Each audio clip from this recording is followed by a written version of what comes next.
unaware she inherited a secret $10 billion trust. Husband and his family mocked his sick wife in front of their adopted daughter. Until a visit from the trust officer months later changed everything. He didn't just mock her. He did it while she was hooked to hospital monitors, pale and weak, with their 6-year-old adopted daughter standing at the foot of the bed clutching her favorite stuffed toy. Calder Holt stood over his sick wife, voice raised so the whole room could hear, and said, "You're a poor burden, nothing but dead weight. You curse everything you touch." His mother, Dorcella, didn't stop him. She joined in. "She doesn't belong in this family," Dorcella said coldly. "No class, no ambition, and embarrassment." A couple of relatives snickered. One cousin muttered, "He saved her from the gutter and she still drags him down."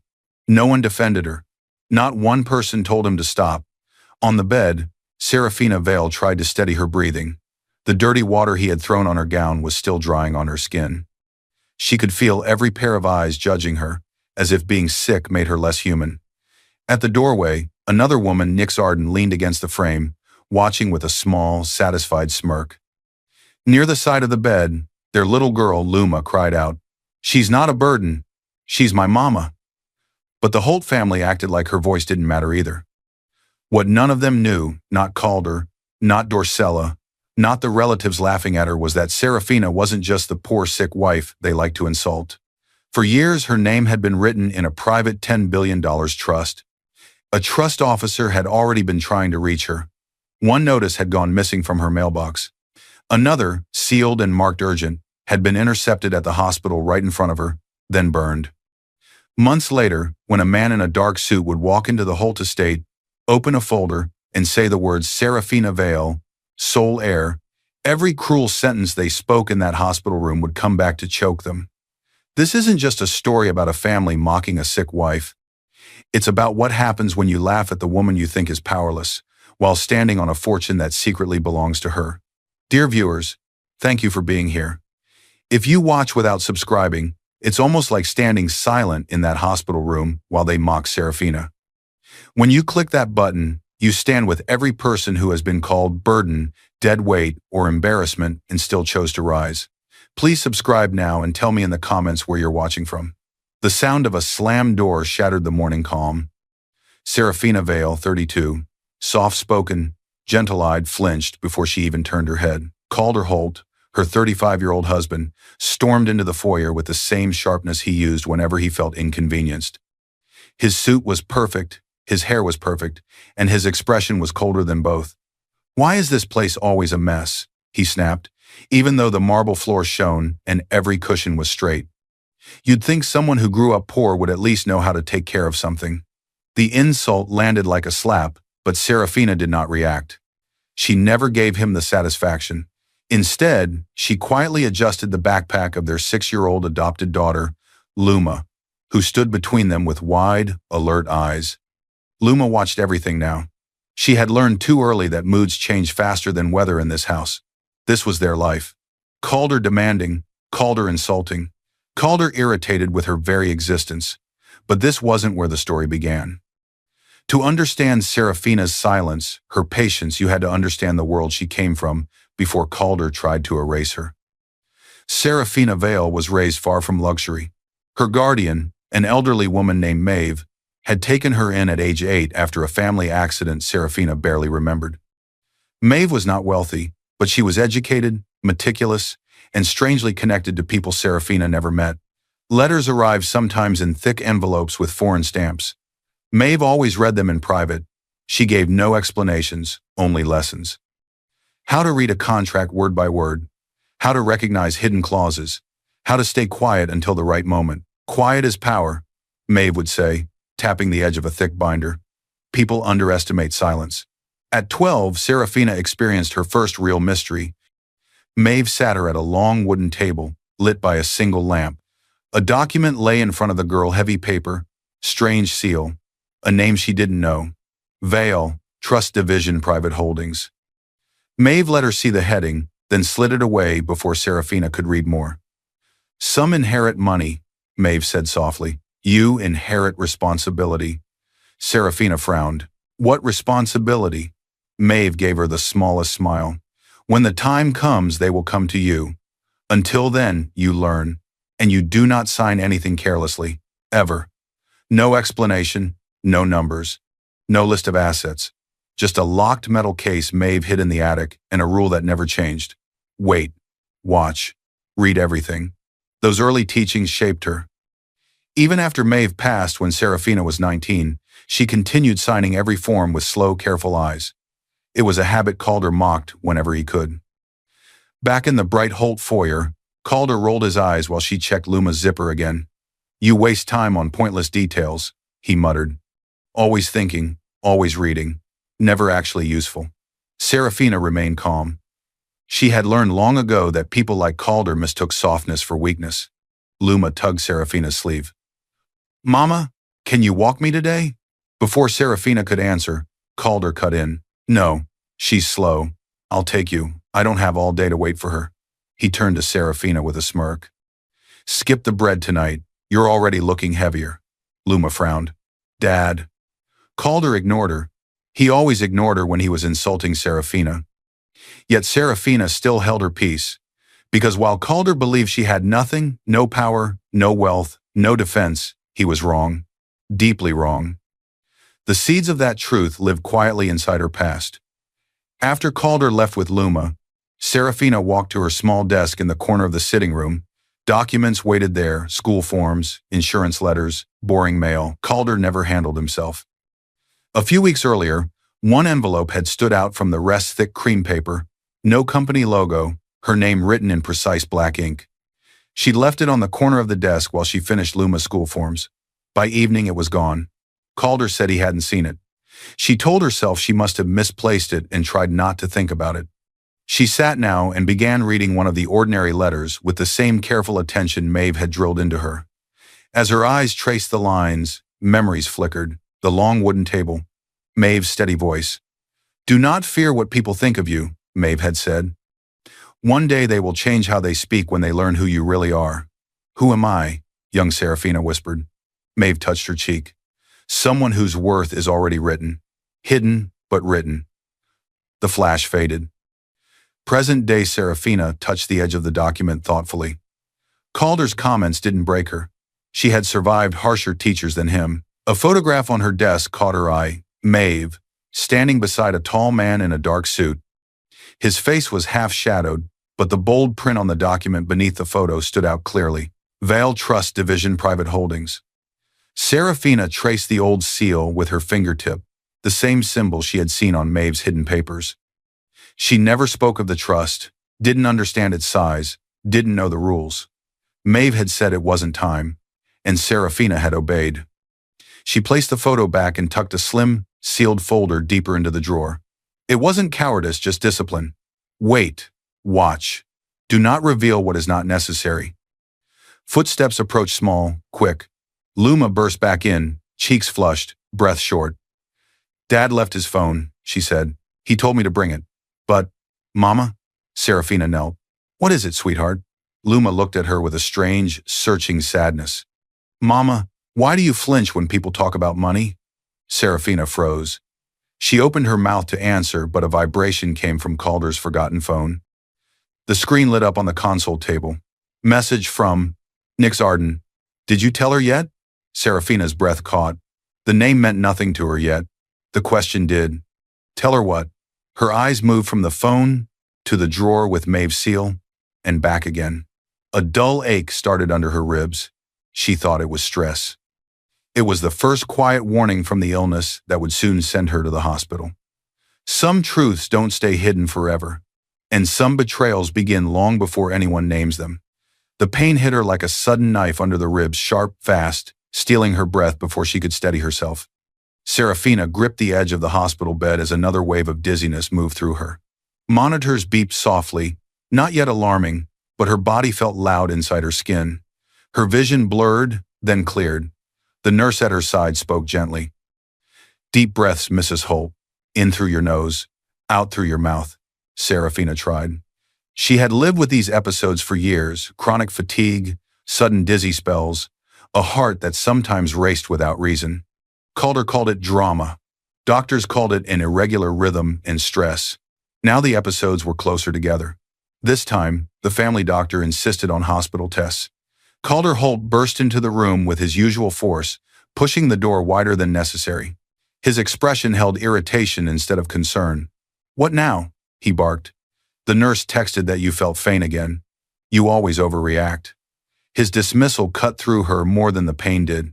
Luma, who had been coloring in a tiny notebook by the window, rushed to Serafina's side and climbed onto the chair, grabbing her mother's hand. "Mama, breathe slow," she said.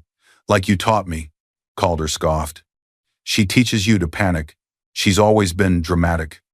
Before Serafina could respond, another figure stepped in. Dorcella Holt. Calder's mother moved like she owned the hospital. She removed her sunglasses as if the fluorescent lights offended her. "She looks heavier," Dorcella said loudly, examining Serafina like a broken item on a shelf. "Is that from lying around all day?" Serafina's cheeks warmed. She never liked attention.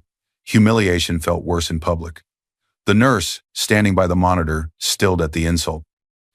Her eyes softened with sympathy, but she said nothing. She knew the Holt name. She also knew how quickly complaints from them could cost someone a job. Calder checked his watch, an expensive piece he'd bought shortly after he started taking late business meetings with a consultant named Nick Sarden. Serafina knew the name now.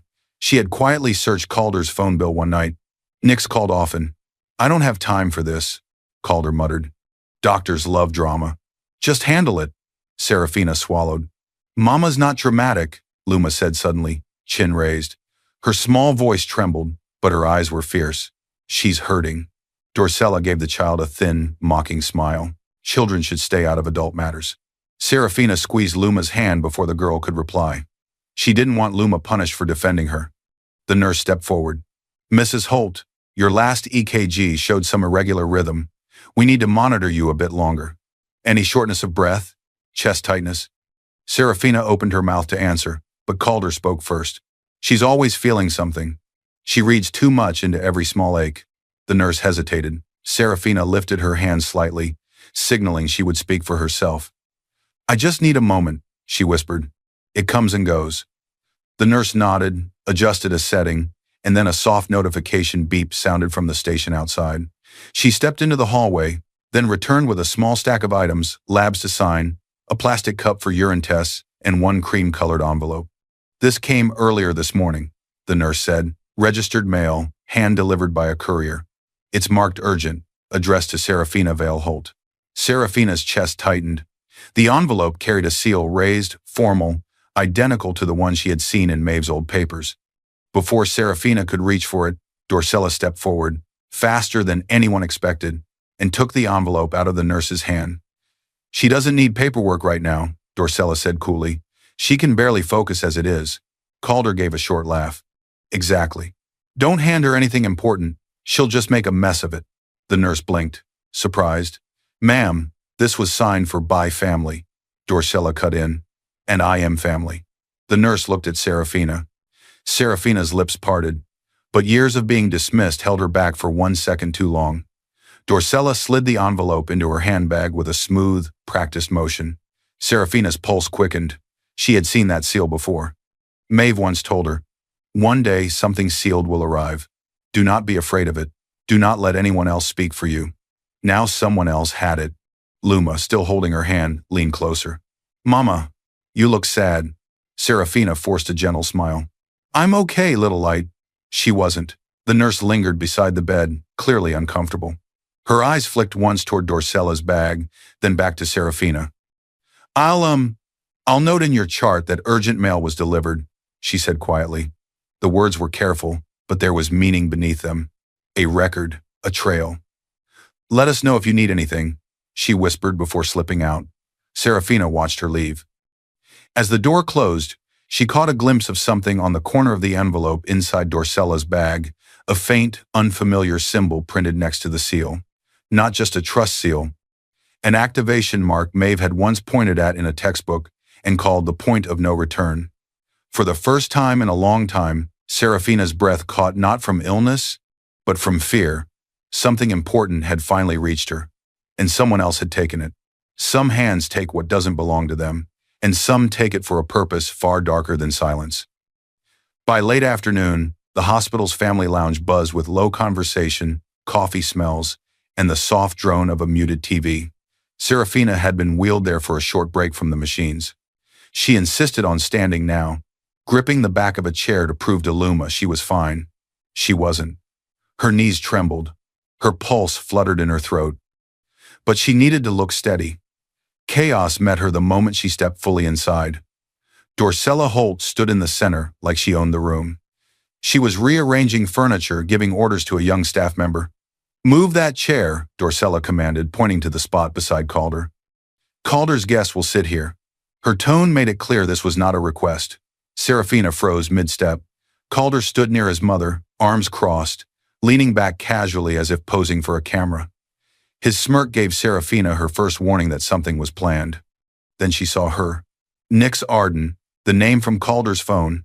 Now a real person in a real place. Nix stepped forward with effortless grace, tall, elegant, hair styled in soft waves over a designer blouse. She wore a visitor's badge clipped neatly to her lapel, as if she belonged here, as if she had every right to be in the family's private crisis. Her smile was slow, sharp. "Hello, Serafina," Nix said, voice silky. "I'm glad you're, well, standing today. Calder said you've had quite a spell." It sounded polite. It wasn't. Calder's eyes glowed with satisfaction. "Nix came to support the family," he said, as if that made sense. "Don't make it awkward." Serafina's breath tightened. This was their hospital stay, their child's worry, their fight for her health, and he brought his mistress. Dorcella gestured to the chair she had just moved to Calder's side. "Sit here, Nix," she said warmly. "This is Calder's place. Naturally, his guest should be next to him." Nix sat gracefully straight into the chair Serafina usually took when doctors gave updates. Serafina stood frozen in the doorway, one hand on Luma's shoulder. Heat rose up the back of her neck. This wasn't subtle betrayal. This was intentional replacement, performed publicly, designed to crush her. Nix crossed her legs slowly, letting her heel tap the floor. She looked Serafina up and down with a soft, satisfied smile. "For success, darling," Nix murmured, just loud enough. "Something you clearly don't understand." A wave of whispers rippled through the room. Calder's siblings, a couple of cousins, and two family friends watched with tense interest. No one defended Serafina. Silence, here, meant permission. Calder glanced at her, lips lifting in a mocking half-smile. "Don't embarrass me, just stand there, it's better for everyone." The insult sliced through the last pieces of dignity she had left from the morning. Replacement humiliation, class shaming, erasure tactics.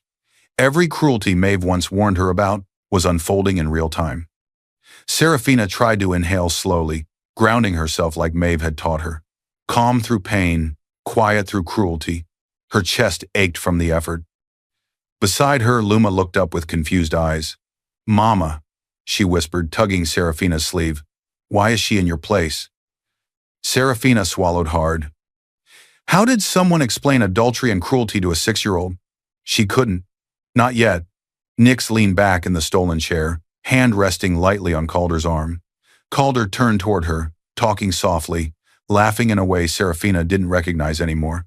Serafina reached for another chair to steady herself. Dorcella saw and smirked. "Careful, dear. We wouldn't want you fainting. It's already dramatic enough having you in here." "I'm fine," Serafina said quietly. "Good," Calder replied. "The last thing we need is more drama from you." Luma's small hand slid into hers, gripping tight. "It's okay, little light," Serafina whispered, forcing her voice to stay steady. "Mama's here." Nix tilted her head. "For now," she murmured, eyes glittering. Serafina heard it. Everyone did. A couple of cousins looked away. A hospital security guard standing near the door shifted uncomfortably. He had seen Serafina earlier with Luma and the nurse. His jaw tightened. He said nothing. Calder turned to Nix, ignoring his wife. "You look great today," he said lightly. "I knew that color would suit you." He had never spoken to Serafina like that, not even when they first married. Nix reached forward, a little too bold, and adjusted the edge of Serafina's scarf at her neck. Her fingers brushed Serafina's collarbone, too intimate for a stranger, too cruel for a rival. Her smile sharpened. She leaned closer, breath warm and false against Serafina's ear. "You won't be here much longer," Nix whispered. The words struck like ice. Serafina stiffened. Luma gasped softly. Nix leaned back, expression smooth, as if she hadn't said anything at all. That's when Serafina noticed something else. Dorcella's handbag, resting on the small side table, was unzipped, just enough for a cream-colored corner of paper to show. The urgent envelope, the trust seal, still there for now. Sometimes enemies don't just replace you, they prepare to remove you long before you know it's happening. The shouting started before the consultation room door even shut. Calder Holt stormed inside first, jaw tight, footsteps sharp. Dorcella followed with controlled calm, like a queen entering a throne room. Nix Arden slipped in last, closing the door with a soft click that somehow felt louder than Calder's anger. Inside, Calder's siblings, Ronan and Marin Holt, sat at a rectangular table. They stood when Calder entered, more out of habit than respect. They didn't know the details yet. But they knew the Holt family didn't gather like this for good news. Dorcella placed a large folder on the table and opened it. Inside were photographs printed in glossy color. Serafina walking out of a pharmacy alone. Serafina speaking to a male nurse in a hallway. Serafina sitting in a waiting room, hand pressed to her forehead. All harmless on their own. All cropped, zoomed, and chosen to look suspicious. She's unstable, Dorcella said, tapping a finger on the pictures. Always has been. Look at her eyes. Ronan squinted. She looks tired. Marin nodded slowly. Stressed. Exactly, Dorcella said. Stressed women make dangerous choices. We cannot have someone like that representing our name. Nick stepped closer, her expression smooth. If Dorcella was the architect, Nix was the decorator of this cruelty. I pulled some numbers, Nick said, laying another sheet on the table. Small transfers, little purchases. She keeps misplacing funds. It suggests emotional instability, poor impulse control. The report looked official. It wasn't. Oris would later prove the file was falsified and edited on Nix's personal laptop, but today, in this room, no one checked. Calder didn't ask for proof. He didn't want truth. He wanted permission. I knew she was dead weight, Calder muttered, picking up a photo as if it contained evidence of betrayal. Always dragging us down. Always sick. Always. Slow. Nix's lips curved. Unstable wives can be. Inconvenient during divorce petitions. Judges like clear stories. Dorcella folded her hands, pleased. We need a narrative.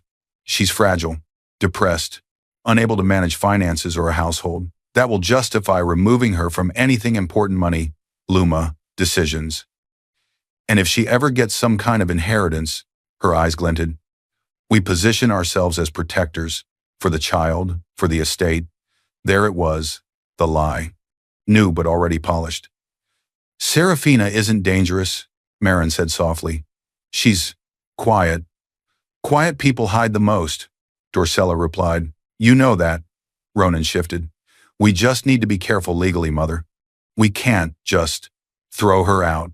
Dorcella turned to the two Holt private security officers standing near the wall. They had been called in for family safety. Now their real purpose became clear. Prepare incident reports, Dorcella ordered. Anytime she looks confused, write it down. If she stumbles, record it. If she raises her voice, she's unstable. We are building a case. The words hit the room like a cold draft. Calder didn't flinch. Ronan and Marin exchanged uneasy looks but said nothing. Nix leaned on the table, confident. She won't fight, Nix said. She's too busy feigning and clutching her chest, and she has no money for lawyers. Dorcella smirked. And when the time comes, she'll have no one to defend her. Calder cracked his knuckles. Let's finish this. They lowered their voices, speaking about doctors they could suggest, therapists who might agree to write certain phrases, relatives who would gladly repeat the story, everything precise, everything cruel. Serafina had no idea any of this was happening, but someone did. One of the security officers, newer, younger, less hardened, shifted his weight. He had seen Serafina earlier when Luma hugged her. He had also seen Calder laughing with Nix. His stomach twisted, but silence, in this room, was safety. Dorcella closed the folder with a snap. It's settled, she said. We move quickly. I'll have the envelope taken care of tonight. No one needs to know it ever arrived. Nix pulled out her phone. She opened a message thread labeled housekeeper, private. She typed a single word, burn. Below it, she attached a photo of the cream-colored envelope with the trust seal. Her thumb hovered for a heartbeat, then tapped send. A slow smile spread across her face. Some fires destroy evidence, but some leave just enough ash to tell the truth. The next morning, the attack began before Serafina even realized the door had opened. She was back in her hospital room, pale from tests, back propped against pillows. Her hair was loosely braided the way Luma liked. The machines around her beeped in slow, steady rhythms. She had almost convinced herself she could endure a few more days like this. Then Dorcella Holt marched in, carrying a metal cleaning bucket. Behind her came Calder, his stride aggressive, his irritation already simmering. Nix slipped in last. The same designer bag hanging from her shoulder, the one she'd used the night before when she'd watched the housekeeper burn Serafina's envelope and stuffed the half-burned remains inside. She leaned against the wall, watching. Luma had just come back from the nurse's station with a cup of juice. She stopped in the doorway, small fingers tightening around the cup when she saw the bucket. Serafina frowned. "What are you doing with that?" Dorcella lifted the bucket with both hands. "If you're sick," she announced loudly, "then you should be purified." "Mother," Calder said with a twisted smile, "don't spill it on the floor. You know how she hates a mess." Serafina's heart sped up. "Put it down. This is a hospital." But she didn't get another word out. Calder stepped forward in one fast, angry motion. Before she could shield herself, he tilted the bucket and dumped the dirty, cold water over her chest and lap. The shock robbed her breath. The water was icy, seeping instantly through her thin gown, soaking the sheets. The harsh smell filled her nose. Drops splashed onto the floor and onto Luma's shoes. For one long second, the room went silent. Even the machine seemed to fade. Then gasps burst from the doorway. A nurse who had been walking past froze. A junior doctor stopped mid-step. No one expected that. Calder straightened, breathing hard, his expression twisted with disgust. "Poor Burden," he said loudly, making sure the witnesses heard. "You curse everything you touch." Nix pressed her lips together, eyes bright with cruel satisfaction as she watched Serafina tremble. Dorcella nodded like someone judging a performance. "Look at her, so dramatic, so weak. If you ask me, this is exactly why she shouldn't be part of our family anymore." Serafina's teeth chattered. Not from cold, from shock. She didn't scream. She didn't shout. Years of Maeve's training endure, observe, record held her still even as humiliation burned under her skin. Luma let out a sound so sharp it cut through the whole room. "Stop!" she cried, dropping the juice and rushing forward. "Stop! You're hurting her." Calder didn't even look at her. "Stay out of this, Luma. This is adult business." Luma pushed at his leg, tears streaming. "She's my mama. Don't hurt her." Nix's smirk curved deeper. She leaned toward Calder and whispered, just loud enough for Serafina to hear, "She always gets emotional. So messy." Serafina swallowed hard, lifting a shaking hand to brush water from her eyes. She pulled Luma close with her other arm.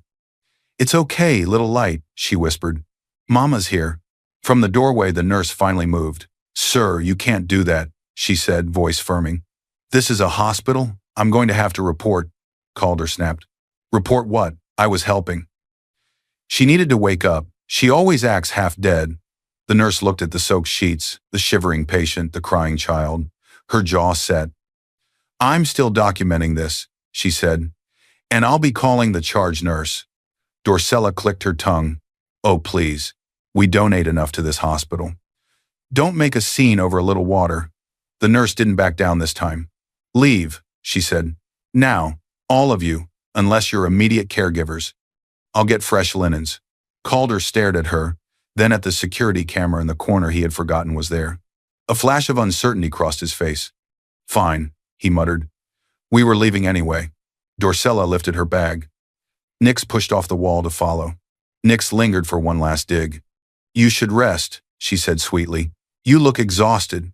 Serafina said nothing. Nix turned toward the door, and something small fell from her bag as she moved. A tiny, charred fragment of cream-colored paper fluttered to the floor near the bed. Luma saw it first. "Mama," something dropped. When the room finally emptied of Holtz and the nurse stepped out to get dry linens, Serafina forced her aching body forward just enough to see the scrap. Her fingers trembled as she picked it up. Soot stained her skin. A single clear word cut through the burn marks. Trust. The same word on Maeve's documents. The same seal on the stolen envelope. Her breath hitched. This was no accident. Nix had carried burned pieces of her letter. This wasn't just cruelty anymore. It was proof.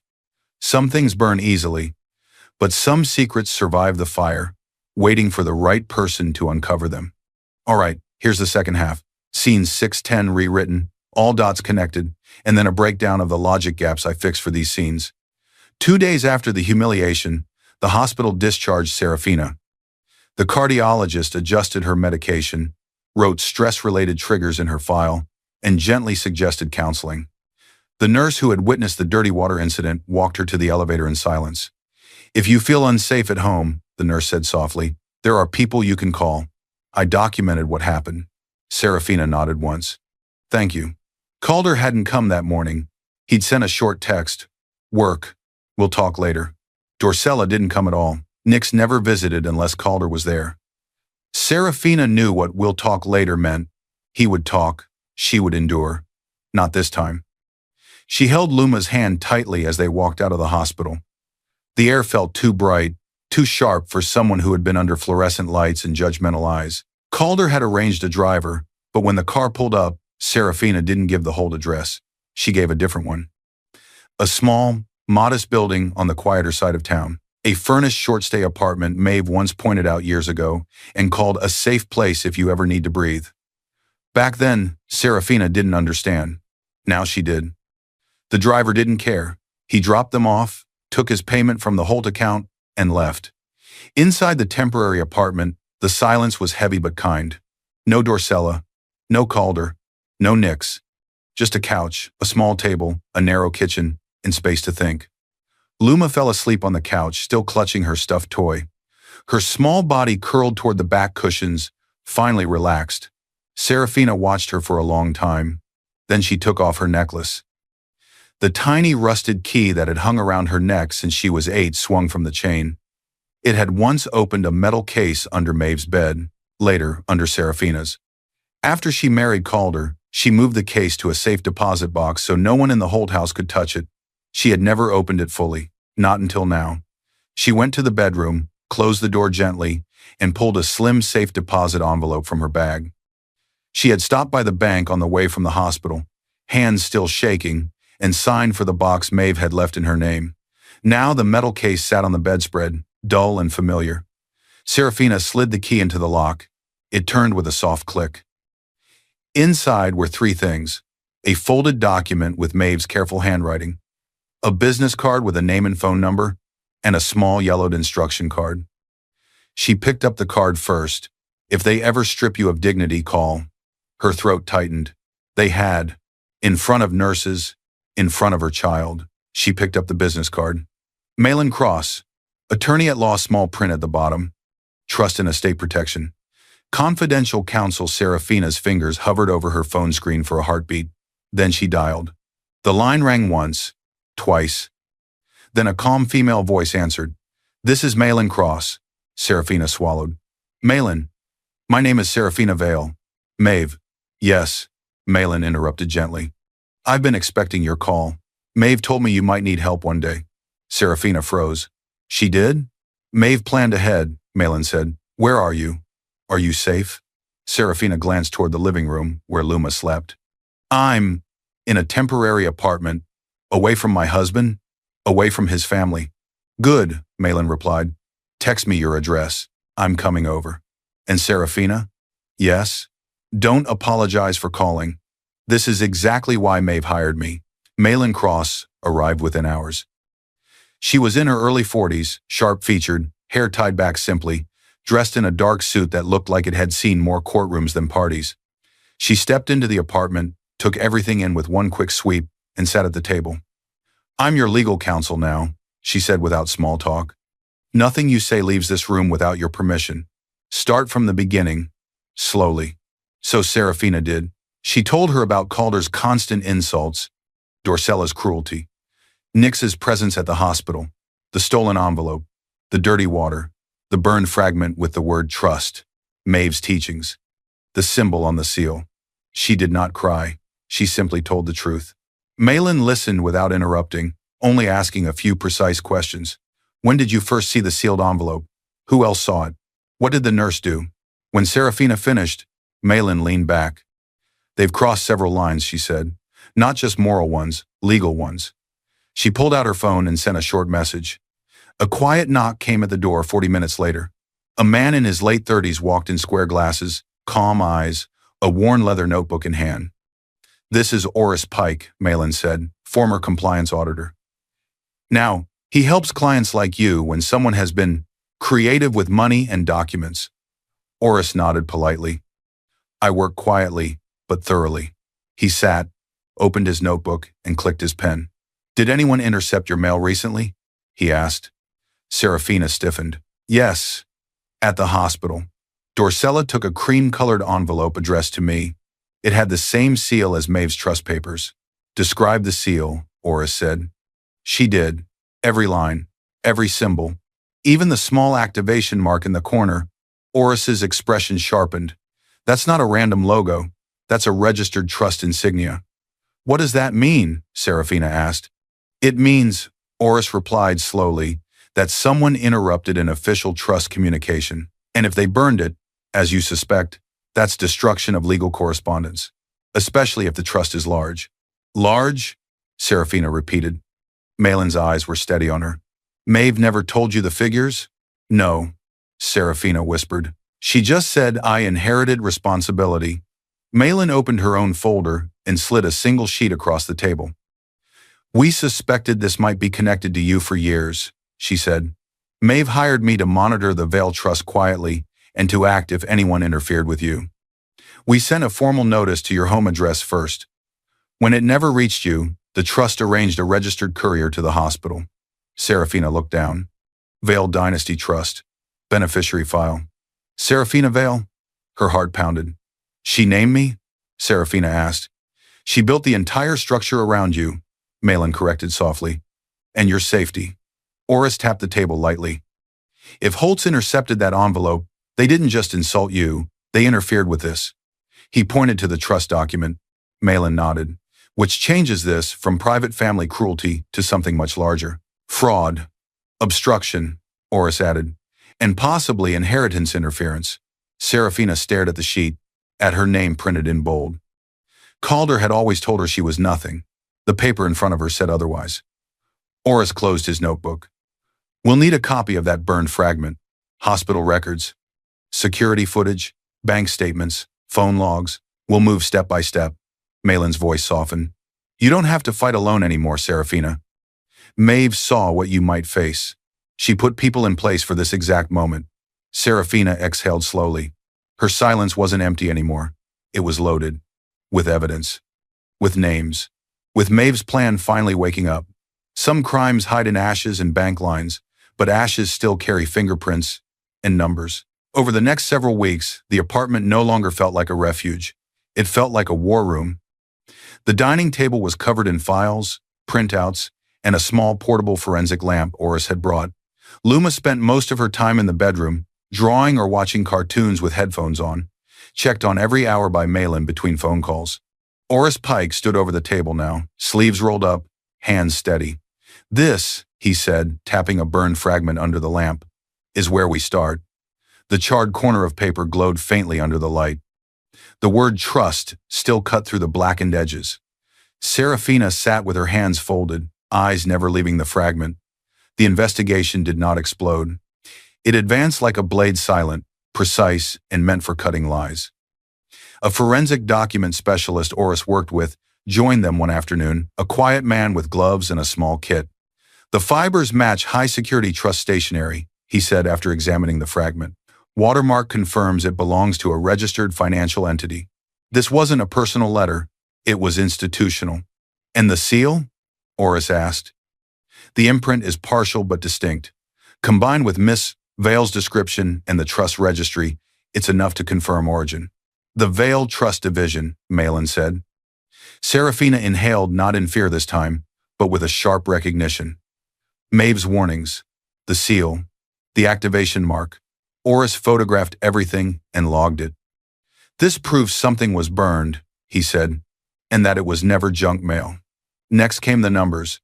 With Malin's legal requests and a quiet nudge from the trust's own legal department, Oris obtained bank records. Not all at once, but piece by piece. He spread them out like a puzzle.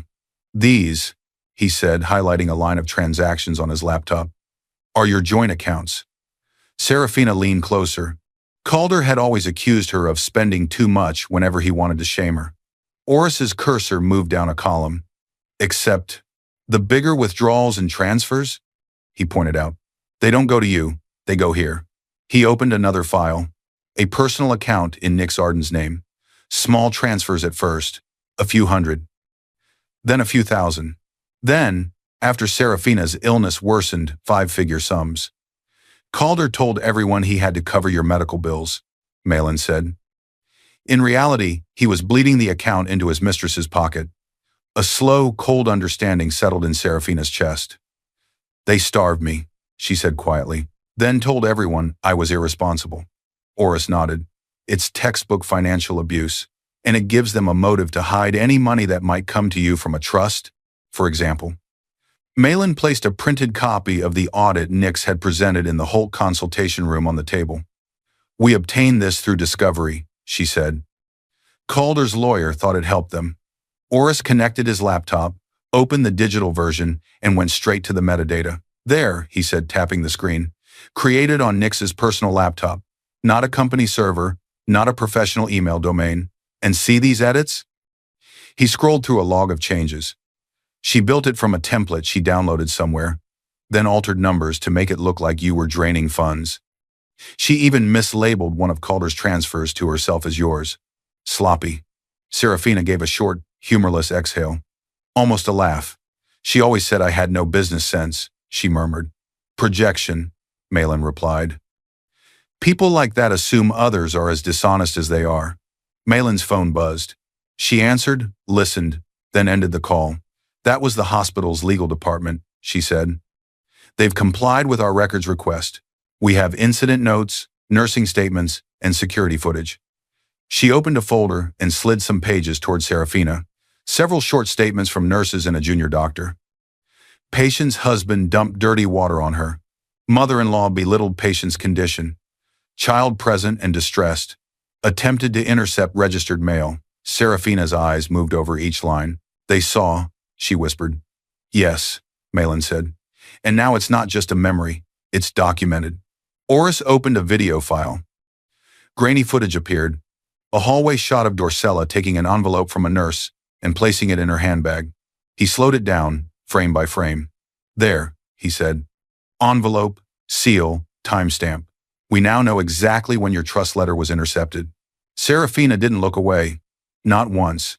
When the table was finally covered with proof-burned fragment, financial records, forged audit, statements, video, Oris leaned back. They thought burning one letter would erase its existence, he said. Malin added. In reality, destroying it creates a new problem for them. Intent. Serafina sat quietly for a moment. Then she said, I don't want this hidden. Malin looked up. What do you mean? I don't want this to be just paperwork in a file somewhere, Serafina replied. They humiliated me publicly. They called me weak. I want the truth to be just as visible as their cruelty was. Malin's gaze was steady. If we take this to court, there will be media interest. Calder is known in business circles. Nix has clients. Dorcella runs in certain social groups. They will fight back. Hard. They didn't ask my permission when they used me as a story, Serafina said. So I won't ask theirs to correct it. Oris's lips curved faintly. Respect. Malin nodded once. Then we move. She pulled out a fresh document and placed it gently in front of Serafina. Petition for dissolution of marriage. Serafina Vale Holt versus Calder Holt. This is step 1, Malin said. Divorce, custody petition, financial accounting, protective orders, and formal notice to the trust that their beneficiary is under direct attack. Serafina's hand trembled, but not from fear. From decision. She picked up the pen. Maeve's voice echoed in her memory. Quiet is power. Don't waste it on people who don't listen. Save it for when you speak in a room that matters. Serafina signed. A door that had been closing on her for years finally stopped, and another, much heavier one, started to open. Some storms roar, but the quiet ones, the ones armed with proof, tear entire empires down. A few months after the divorce petition was filed, the Holt estate decided to celebrate. Not publicly, of course. Dorsella would never risk a press photographer catching them dancing on scandal. But privately? Among people who benefited from Holt contracts and didn't ask questions? Yes. Glasses clinked. Laughter floated across polished marble floors. Someone turned music on low.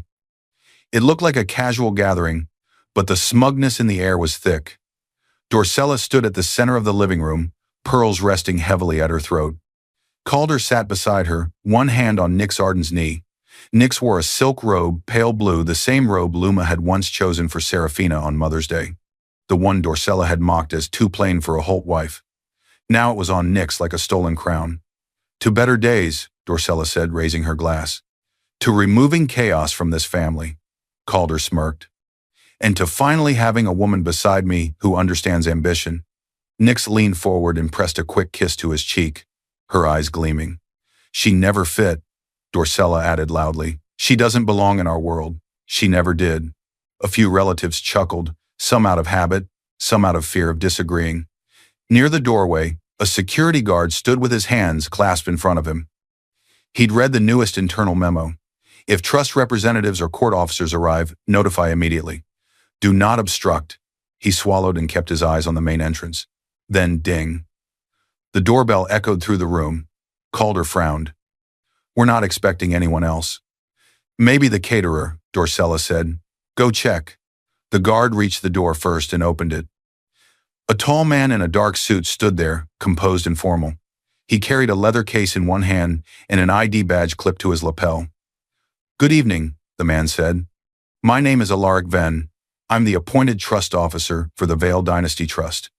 I have formal notices to deliver to Mr. Calder Holt and Mrs. Dorsella Holt regarding ongoing investigations and property protections. The guard stiffened slightly. Ma'am, sir, you'll want to hear this.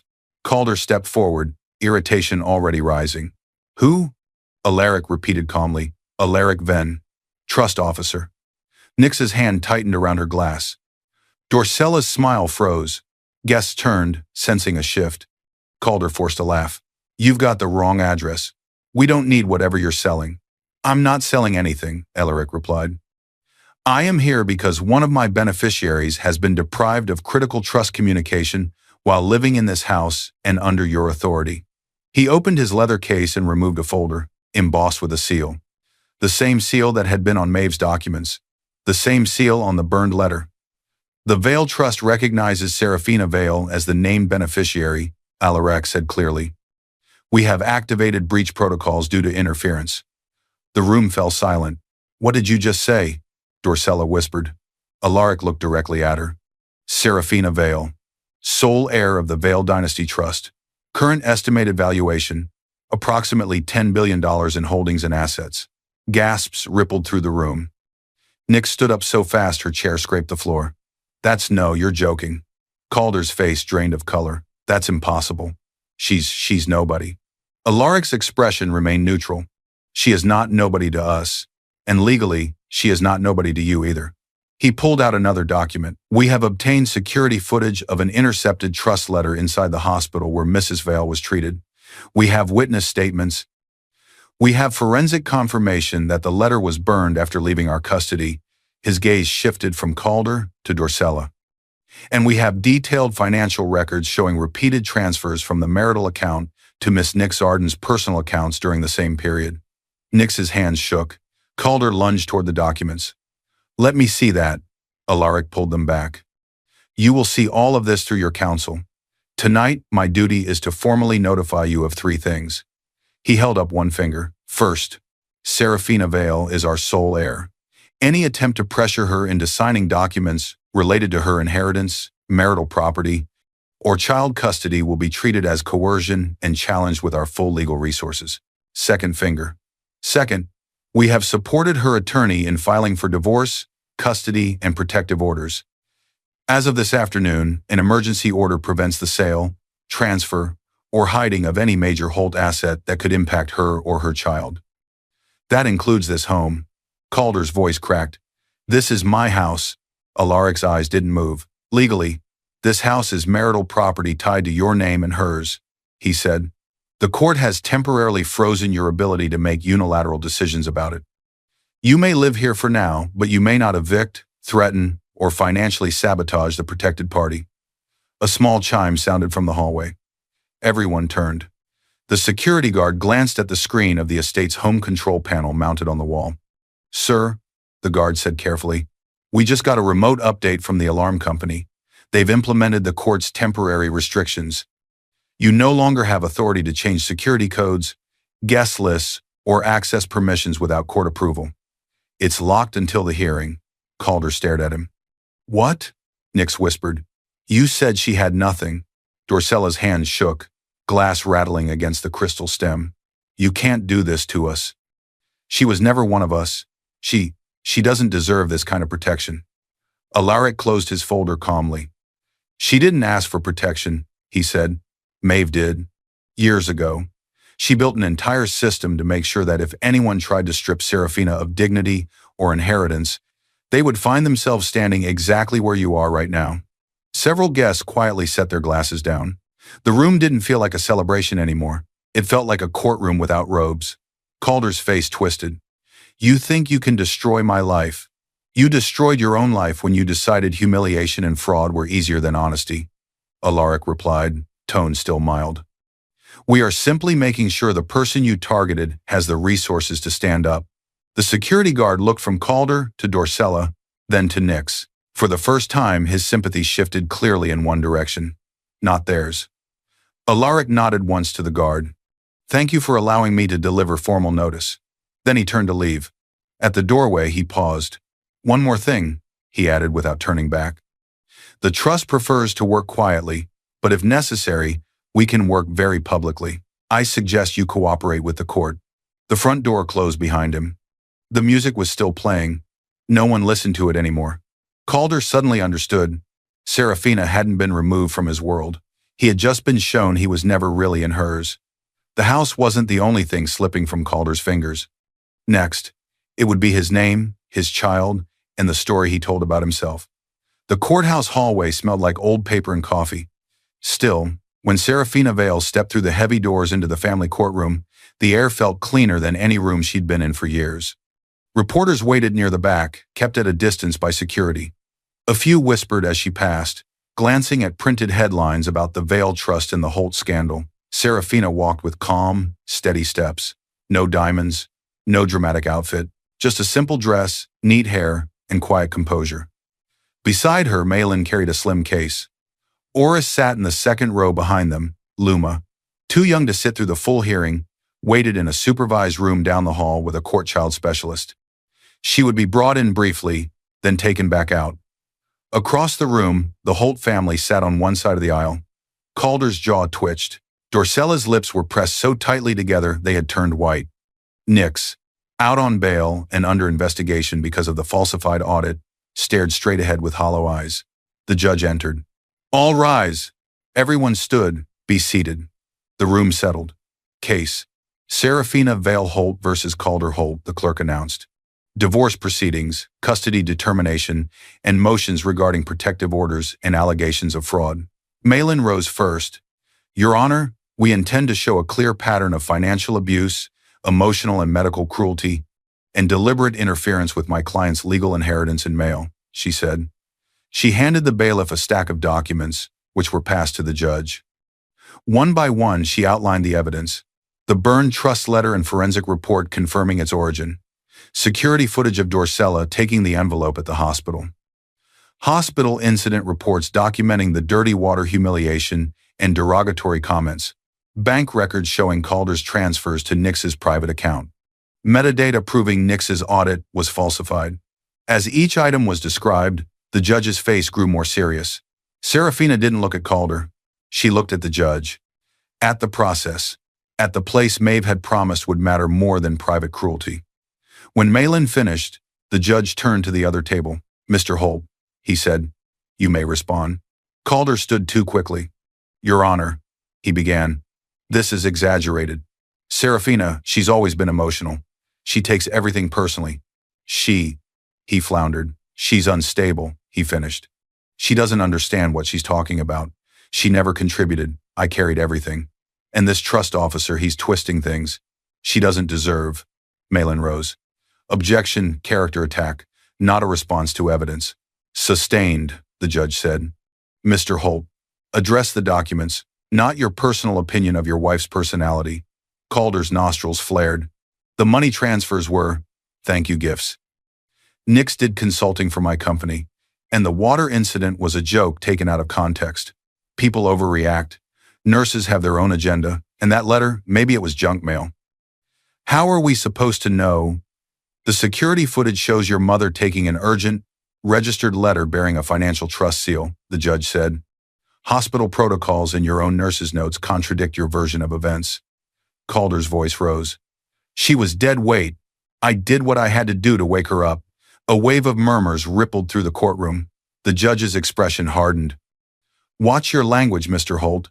This is a court of law. Serafina rose before Malin could stop her. Your Honor, she said quietly, may I speak? The judge studied her for a moment, then nodded. Briefly, Serafina stepped forward, hands relaxed at her sides. She looked at Calder first. You mocked me while I was hooked to machines, she said softly. You told me I was a burden. You poured dirty water on me in a hospital room, in front of our daughter. Calder opened his mouth, but no words came out. You told me I cursed everything I touched, she continued. But you were the one who touched our accounts and drained them. You were the one who touched my mail and burned it. You were the one who turned a safe place into a stage for your cruelty. She turned to Nix. You wore my robe, Serafina said. You laughed while my child cried. You wrote fake reports to make me look unstable, all to stand next to a man who was hurting another woman and call it success. Nix's chin trembled. She looked down. Then Serafina faced Dorcella. You taught them that humiliating me was normal, that I was less because I didn't come from money. You said I didn't belong. Her voice didn't rise. It didn't break. You all thought silence meant I had nothing, Serafina said, letting her eyes sweep the room. It didn't. It meant I was watching, and waiting for the right room to speak in. The courtroom was so quiet the air felt thick. Even the reporters had stopped scratching their pens across notepads. The judge cleared his throat, regaining the formal tone. Thank you, Mrs. Vale, he said. You may be seated. She returned to her chair. After reviewing the paperwork again, the judge folded his hands. Based on the evidence, he said slowly, this court finds a clear pattern of emotional abuse, financial misconduct, and interference with trust property. Therefore, divorce is granted, effective immediately. Full legal and physical custody of the minor child, Luma, is awarded to Serafina Vale. Mr. Holt will have supervised visitation only, subject to review and compliance with court-ordered counseling. Financial restitution is ordered to Mrs. Vale for the misappropriated funds. Further, this court will be referring the matter of the destroyed trust letter, falsified audit, and suspicious transfers to the district attorney's office and relevant regulatory authorities for potential criminal investigation. Nix sucked in a sharp breath. Dorcella stared forward frozen. Calder's shoulders sagged as if someone had removed the bones. The judge struck his gavel once. Court is adjourned. Chairs scraped. Reporters began whispering again, already composing their headlines. Cameras flashed from the hallway as people filed out. Serafina didn't rush. She turned once, looking at Calder not with rage, but with a calm distance. Then she walked toward the door where the child specialist waited with Luma. As she stepped into the hallway, Malin leaned closer. We're not done, she whispered.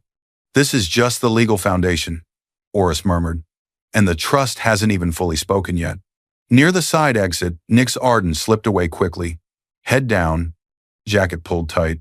She wasn't allowed to travel far without notifying the court, but she could still run from cameras. Malin's eyes tracked her. She's running from the spotlight, Malin said. People only run that hard when there's something else they haven't told us yet. Serafina paused. For the first time, anger flickered across her face. Not the chaotic kind. The kind that comes from finally recognizing how much someone has taken and knowing you have tools to get it back. Courtrooms reveal truth, but the final reckoning, the one that really changes people, comes afterward, when the lights are off and consequences stay. The days after the ruling weren't dramatic. They were steady, relentless. Across the city, news feeds filled with headlines. Holt Hare, accused of trust interference. Estate mistress linked to fraudulent audit. Hospital witnesses speak out on abuse of sick wife. Calder tried to give one interview early on, insisting it was a private misunderstanding, but the reporter countered with court documents and footage of the dirty water incident. Public sympathy didn't bend his way. It bent toward Serafina. Nix ran first. Not out of town, her bail conditions wouldn't allow that, but from every room that reminded her of who she'd tried to be. Clients dropped her quietly. Emails went unanswered. 2 contracts she bragged about online were terminated for convenience. Another sent her an official notice. We cannot maintain a relationship during an active fraud investigation. Within weeks, her accounts were partially frozen pending review. Transactions to and from Calder's company were flagged. The robe she'd once worn proudly now sat in a crumpled heap on the back of a chair in her small rented place. She stared at it one night and realized it had never made her powerful. It had only made her obvious. Her name appeared again in a short article, this time with the words "potential co-conspirator" attached. No one called to ask how she was. Even Calder stopped answering her messages. There was no dramatic arrest scene for her, at least not yet. Just a slow, steady narrowing of her world. Calder fought the longest. He tried to charm shareholders, reassure partners, and frame the court findings as misunderstandings exaggerated by an emotional spouse. But investors read newspapers too. When the trust's legal team quietly notified one of the Holt companies that they were reviewing past transactions connected to Calder, 2 board members resigned within a month. A bank, already uneasy with his spending and the negative publicity, decided not to renew a key line of credit. The numbers began to tilt in the wrong direction. He tried to sell some properties to cover gaps, but the emergency court order tied his hands on anything that might impact Serafina or Luma. Every attempt to shift assets triggered another conversation with a lawyer. In less than a year, 2 of his smaller businesses folded. One had been funding his lifestyle more than he admitted. He had once called Serafina poor, like it was a permanent stain. Now he sat in a quiet apartment with bare walls, sorting through legal bills he could barely pay. No cameras came to that room. No one applauded. Dorcella tried to salvage status through control. She attended luncheons, forced smiles, and said things like, "The court misunderstood, and my son married the wrong kind of woman." But the other women at the table had also seen the footage. They'd read about the envelope. They had daughters and granddaughters of their own. Invitations slowed, then stopped. Some women she once looked down on crossed the street rather than greet her in public. Within the family, blame moved like a restless shadow. Calder blamed her for intercepting the letter. Nix blamed her for dragging her into the trust mess. Cousins avoided Holt gatherings. The woman who had once orchestrated every cruel scene now found herself alone in a house that felt too large, too empty, and thanks to court restrictions no longer truly hers to command. Pride kept her from apologizing. Loneliness didn't. But by then, no one was listening. Far from the Holt estate, in a calm office lined with windows and quiet plants, Serafina sat at a polished oak table. Trust officer Alaric Venn sat across from her with a final stack of documents. Malin stood nearby, arms folded loosely, a small, rare smile on her face. Oris had joined by video call from his office, mostly to hear the conclusion to the story he'd helped unwind. "Miss Vale," Alaric said, "these papers finalize your full control of the Vale Dynasty Trust. All protective clauses are active. You have the power to direct investments, create charitable branches, and designate future beneficiaries." He paused. "This trust was designed not just to make you wealthy," he added, "but to keep you safe from exactly what you just lived through." Serafina glanced at the documents. Numbers still felt heavy on the page, but they didn't scare her. Maeve's training made sure of that. On the edge of the table sat a small drawing Luma had made while waiting 2 stick figures holding hands under a bright yellow sun. Above them, in wobbly letters, Luma had written, "Me and Mama, safe." Serafina's chest tightened. Not with pain this time, with gratitude. She lifted the pen, signed Serafina Vale on the main line. Then, on the copy where her name still included Holt for current legal records, she drew a neat line through it. Alaric nodded once. "It's done." Malin exhaled. "Welcome to a life you control." A second later, the door burst open. "Mama!" Luma ran inside, the child specialist trailing behind with an amused smile.